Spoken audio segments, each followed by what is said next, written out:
Assalamu alaikum. I'm Zafar Bangash. Welcome to Crescent Commentary. On November the 14th, US President Barack Obama at a press conference in Washington, D.C. announced that he was prepared to open a serious dialogue with the Islamic Republic of Iran to what he put it as resolve its nuclear standoff. Now, this nuclear standoff issue against Iran has been going on for close to 20 years.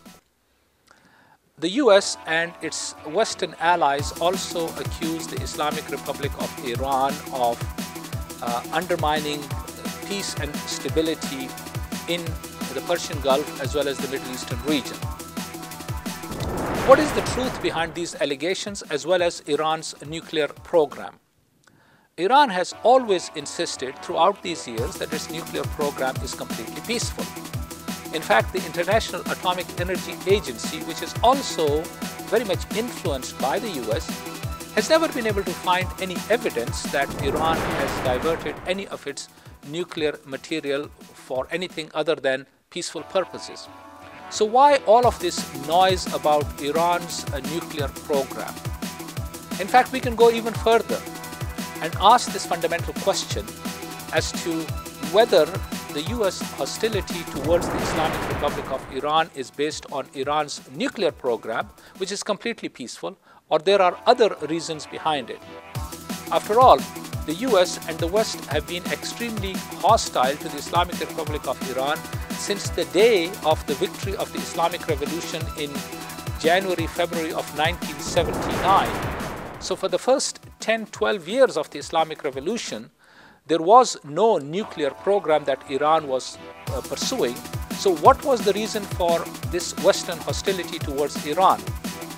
We have to look elsewhere to find the truth, and that is that Iran insists on pursuing an independent domestic as well as foreign policy, and it refuses to surrender to American demands that it should become a colony of the US as the regime of the Shah was, that was overthrown by the people of Iran back in 1979.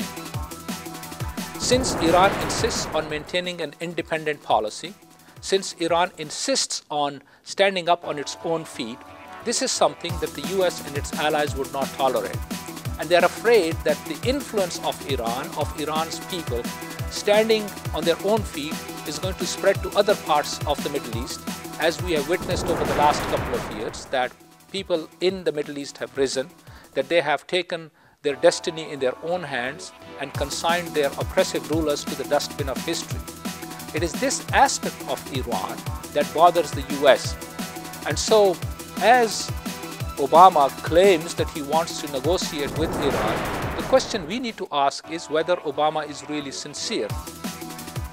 Our advice to the leaders of the Islamic Republic of Iran would be to have a dialogue by all means, but to be very cautious, because America does not live up to its obligations.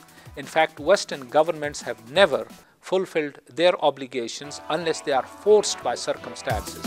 So any countries that are dealing with the US, with America's allies, etc., have to be extremely cautious, and particularly the Islamic Republic of Iran, because it has embarked on a path whereby it has achieved great progress in the technological field, in the scientific field, in the agricultural field, and in the social field, and it would be a great tragedy if it would allow itself to be derailed from this path because of America's charm offensive. Obama may be a sweet talker, but he is certainly no friend of the Muslims. I don't think any Muslims should harbor any illusions on that score. You've been watching Crescent Commentary.